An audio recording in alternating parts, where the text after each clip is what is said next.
ਇਹਨਾਂ ਦੀ ਚੱਲ ਰਹੀ ਹੈ, ਕਿਵੇਂ ਹੰਗਾਰਾ ਮਿਲ ਰਿਹਾ ਤੇ ਅੱਜ ਤੁਹਾਨੂੰ ਜਿਹੜਾ ਸੰਧੂ ਸਾਹਿਬ ਪਹੁੰਚੇ, ਪਹਿਲਾਂ ਉਹਦੇ ਕੋਈ ਕੰਮ ਸੀ ਪਹੁੰਚ ਨਹੀਂ ਸਕੇ, ਤੇ ਕੀ ਮਹਿਸੂਸ ਕਰਦੇ? मैं पहला तो सारे मीडिया वाले का जो सामने बैठे मेरे उन्होंने तो बहुत ही सत्कारयोग धन्यवाद करता है। नाल ही अज क्योंकि पिछले 6 दिन तो उम्मीदवार बनने तो बाद असी पिंड पिंड ते शहर के हर कोने जा रहे हैं। सानू हंगारा तकरीबन काफ़ी मीडिया वाले भी नाल होंगे, कई बार देखते हैं और आपकी सोच नालों वध हंगारा मिल रहा है।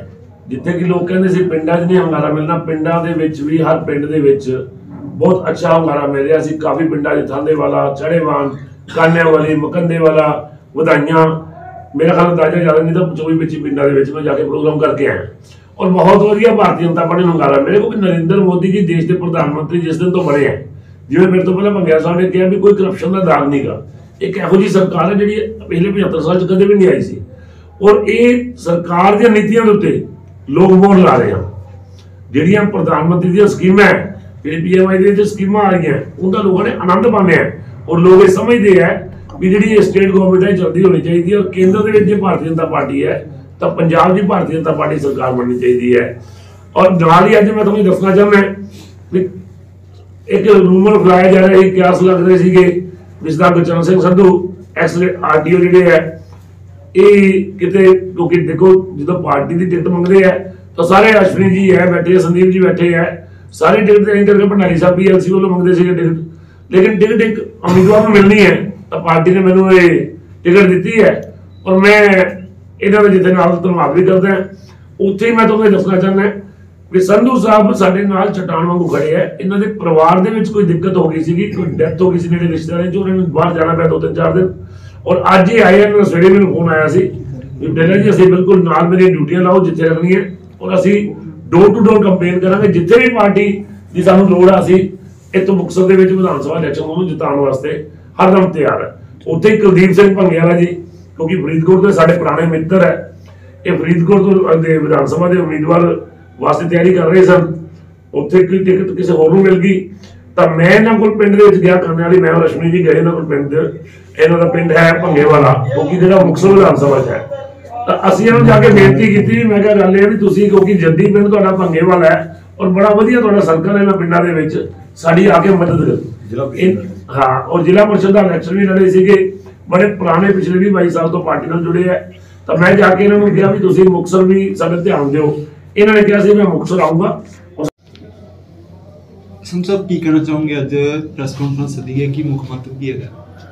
सब तो पहला तो तुहाडे सारे टीवी चैनल्स के दर्शकों नूं ਸਰੋਤਿਆਂ नूं मेरे वालों तह दिलों सत श्री अकाल। बहुत लंबा समा पंजाब सरकार दे विच वख-वख अहुदिਆਂ ते रह के सेवा निभाई, ट्रांसपोर्ट अधिकारी वजों सेवा निभाई और उस तो बाद मन दे विच इच्छा सी कि राजनीति दे विच जरूर होना चाहिए, लोक सेवा दे काम जिहड़े है अगे हो के करने चाहिए। सो भारतीय जनता पार्टी ज्वाइन की। इस उपरंत पूरे हल्के दे विच हल्का श्री मुक्तसर साहब दे विच पूरा काम किया, शहर दे विच पिंडां दे विच बीजेपी वास्ते काम किया और हुण भी आपां सारे इकट्ठे होके डट के भारतीय जनता पार्टी के जिथे भी कैंडीडेट्स हैगे ने हर जगह ते उन्हां दी सपोर्ट करांगे। पूरे पंजाब वासियों नूं मैं तहे दिल तों ये अपील करनी चाहना, बेनती करनी चाहना कि वध तो वध जिहड़े हैगे आ भारतीय जनता पार्टी के जिन्ने भी कैंडीडेट्स हैगे उन्होंने जिता के भारतीय जनता पार्टी की जिहड़ी सरकार बनाईए ताकि सेंटर दे विच भी जिहड़ी हैगी आ भारतीय जनता पार्टी की सरकार है और पंजाब दे विच भी जे भारतीय जनता पार्टी की सरकार बनती है तो फिर साडा जिहड़ा डिवेलपमेंट के काम रुके हुए काम जिहड़े हैगे आ होर बड़ी तेजी नाल आउणगे और मुक्तसर हल्के दे विच भी मैं कहूँगा कि साडा जिहड़े भारतीय जनता पार्टी के कैंडीडेट मिस्टर राजेश पठेला जी उन्हों के नाल खड़े हैं, पार्टी के हुक्मां ते फुल चढ़ावांगे और डट के सपोर्ट करांगे। इस तरह ही मेरे वीर साहब कुलदीप सिंह संधू भंगेवाला इन्हां दी भी इच्छा सी कि फरीदकोट तो चोण लड़ी जाए और बड़ा इन्होंने भी बड़ा वधिया अपने हल्के दे विच पूरा काम किया और टिकट किसी होर दे हिस्से आई तो असीं इन्होंने भी यही मन बनाया और साडा दोनों भरावां दा यही मन है कि असीं तकड़े होके पूरे पंजाब दे विच जिथे भी पार्टी कोई सेवावां लगाएगी, किते भी ड्यूटी लाएगी और हर जगह ते असीं पूरी तनदेही नाल ड्यूटी निभावांगे और मुक्तसर हल्के दे विचों भी आपदा असीं कैंडीडेट जिहड़ा हैगा उहनूं जिता के विधान सभा भेजांगे और पंजाब दे विच बीजेपी की सरकार बनेगी ਔਰ ਸਾਰੇ ਅਸੀਂ ਸਰਕਾਰ ਦਾ ਜਿਹੜਾ ਉਹ ਆਨੰਦ ਮਾਣਾਂਗੇ। ਪੰਜਾਬ ਸੁਖੀ ਵਸੇਗਾ ਸਾਡਾ, ਫਿਰ ਉਹ ਦੁਬਾਰਾ ਰੰਗਲਾ ਪੰਜਾਬ ਫਿਰ ਸਾਨੂੰ ਦੇਖਣ ਨੂੰ ਮਿਲੇਗਾ। ਦੇਖ ਰਹੇ ਹੋ ਤੁਸੀਂ ਸਾਰੇ, ਤੁਹਾਡੇ ਵੀਡੀਓ ਦੇ ਰਾਹੀਂ ਸਭ ਲੋਕਾਂ ਨੂੰ ਪਤਾ ਵੀ ਹੈ ਕਿ ਜਿਸ ਤਰ੍ਹਾਂ ਭਾਰਤੀ ਜਨਤਾ ਪਾਰਟੀ ਦੇ ਝੰਡੇ ਨੂੰ ਬੁਲੰਦ ਕਰਨ ਵਾਸਤੇ ਪੰਜਾਬ ਦੇ ਲੋਕਾਂ ਨੇ ਤਹੀਆ ਕਰ ਲਿਆ ਕਿ ਭਾਰਤੀ ਜਨਤਾ ਪਾਰਟੀ ਦੀ ਸਰਕਾਰ ਪੰਜਾਬ ਵਿੱਚ ਬਣੇ।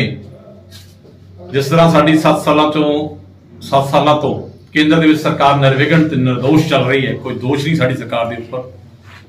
ਪੂਰੀ ਡਿਵੈਲਪਮੈਂਟ ਦੇ ਨਾਲ ਸਬਕਾ ਸਾਥ ਸਬਕਾ ਵਿਕਾਸ ਮੋਦੀ ਸਾਹਿਬ ਦਾ ਨਾਰਾ ਹੈ। ਉਹਦੇ ਤਹਿਤ ਜੇ ਪੰਜਾਬ ਦੇ ਵਿੱਚ ਲੋਕ ਚਾਹੁੰਦੇ ਨੇ ਗੁੰਡਾ ਰਾਜ ਖਤਮ ਕਰਨਾ, ਮਾਫੀਆ ਰਾਜ ਖਤਮ ਕਰਨਾ, ਅਮਨ ਸ਼ਾਂਤੀ ਚਾਹਣਾ, ਰੁਜ਼ਗਾਰ ਪੈਦਾ ਕਰਨ ਦੀ ਗੱਲ, ਜੇ ਗੁਆਂਢੀ ਸੂਬਾ ਆਪਣਾ यूपी ਦੇ ਤਰਜ਼ ਤੇ ਜਿਹੜੀ ਤਰੱਕੀ ਪੰਜਾਬ ਦੀ ਹੋਣ ਜਾ ਰਹੀ ਹੈ, ਉਹ ਮਾਨਯੋਗ ਮੋਦੀ ਸਾਹਿਬ ਦੀ ਸਰਕਾਰ, ਭਾਰਤੀ ਜਨਤਾ ਪਾਰਟੀ ਦੀ ਸਰਕਾਰ ਪੰਜਾਬ ਵਿੱਚ ਲੈ ਕੇ ਆਈ। ਅੱਜ ਅਸੀਂ ਵਿਧਾਨ ਸਭਾ ਹਲਕਾ ਮੁਕਤਸਰ ਦੇ ਬੈਠੇ ਹਾਂ। ਸਾਡੇ ਜ਼ਿਲ੍ਹਾ ਪ੍ਰਧਾਨ ਸ਼੍ਰੀ ਰਜੇਸ਼ ਗੋਰਾ ਪਠੇਲਾ ਜੀ ਨੂੰ ਪਾਰਟੀ ਨੇ ਟਿਕਟ ਦੇ ਕੇ ਨਵਾਜਿਆ। ਮੇਰਾ ਅੱਜ ਬੈਠਣ ਦਾ ਤੁਹਾਡੇ ਨਾਲ ਮਕਸਦ ਇਹ ਹੈ ਕਿ ਮੈਂ ਵੀ ਇਸ ਹਲਕੇ ਤੋਂ ਬਿਲੋਂਗ ਕਰਦਾ। ਮੇਰਾ ਪਿੰਡ ਵੀ ਵਿਧਾਨ ਸਭਾ ਹਲਕਾ ਫਰੀਦਕੋਟ ਮੁਕਤਸਰ ਚ ਆਉਂਦਾ ਹੈ ਤੇ ਉਹਦੇ ਕਰਕੇ ਮੇਰਾ ਵੀ ਤੁਹਾਡੇ ਨਾਲ ਸਹਿਚਾਰਾ ਭਾਈਚਾਰਕ ਸਾਂਝ ਹੈ ਸਾਰਿਆਂ ਨਾਲ। ਤੇ ਮੇਰੇ ਤੋਂ ਪਹਿਲਾਂ ਮੈਂ ਇੱਕ ਗੱਲ ਹੋਰ ਦੱਸ ਦੇਵਾਂ ਕਿ ਸਰਦਾਰ ਗੁਰਚਰਨ ਸਿੰਘ ਸੰਧੂ ਰਿਟਾਇਰ RTO, ਜਿਨ੍ਹਾਂ ਨੇ ਫਿਰੋਜ਼ਪੁਰ, ਫਰੀਦਕੋਟ, ਬਠਿੰਡਾ, ਅੰਮ੍ਰਿਤਸਰ ਵਿਖੇ ਬਹੁਤ ਸਾਰੀਆਂ ਸੇਵਾਵਾਂ ਸੋਸ਼ਲ ਵਰਕਰ ਹੁੰਦਿਆਂ ਵੀ ਔਰ RTO ਹੁੰਦਿਆਂ ਵੀ ਲੋਕਾਂ ਦੇ ਨਾਲ ਨਿਭਾਈਆਂ। ਪਿਛਲੇ ਥੋੜੇ ਸਮੇਂ ਤੋਂ ਪਾਰਟੀ ਵਿੱਚ ਜੁਆਇਨ ਕੀਤਾ। ਜਦੋਂ ਰਿਟਾਇਰਮੈਂਟ ਤੋਂ ਬਾਅਦ ਇਹਨਾਂ ਨੇ ਮੋਦੀ ਸਾਹਿਬ ਦੀਆਂ ਨੀਤੀਆਂ ਨੂੰ ਮੁੱਖ ਰੱਖਦੇ ਹੋਏ ਜੁਆਇਨ ਕੀਤਾ। ਇੱਛਾ ਇਹਨਾਂ ਨੇ ਵੀ ਜ਼ਾਹਰ ਕੀਤੀ ਸੀ, ਪਾਰਟੀ ਦੇ ਅੰਦਰ ਲੋਕਤੰਤਰ ਦੇ ਅੰਦਰ ਹਰ ਬੰਦੇ ਨੂੰ ਇੱਛਾ ਜ਼ਾਹਰ ਕਰਨ ਦਾ ਹੱਕ ਹੈ, ਜਮਹੂਰੀ ਹੱਕ ਹੈ ਹਰ ਬੰਦਾ ਕੰਟੈਕਟ ਕਰਨ ਵਾਸਤੇ। ਕੈਂਡੀਡੇਟ ਦੀ ਮੰਗ ਇਹਨਾਂ ਨੇ ਵੀ ਕੀਤੀ ਸੀ ਕਿ ਮੈਨੂੰ ਮੁਕਤਸਰ ਤੋਂ ਕੈਂਡੀਡੇਟ ਬਣਾਇਆ ਜਾਵੇ, ਪਰ ਵਿਰੋਧੀਆਂ ਦੇ ਮਨਾਂ ਦੇ ਵਿੱਚ ਬਹੁਤ ਸਾਰੇ ਭੁਲੇਖੇ ਸੀ। ਉਹ ਭੁਲੇਖੇ ਕੱਢਣ ਵਾਸਤੇ ਤੁਹਾਡੇ ਰੂਬਰੂ ਹੋਏ ਆ। ਗੋਰਾ ਪਠੇਲਾ ਜੀ ਦੇ ਨਾਲ, ਕਮਲ ਦੇ ਫੁੱਲ ਦੇ ਨਾਲ ਚਟਾਨ ਵਾਂਗੂ ਖੜੇ ਆ। ਭਾਰਤੀ ਜਨਤਾ ਪਾਰਟੀ ਦੇ ਸਿਪਾਹੀ ਹੈ। ਭਾਰਤੀ ਜਨਤਾ ਪਾਰਟੀ ਦਾ ਝੰਡਾ ਬੁਲੰਦ ਕਰਾਂਗੇ।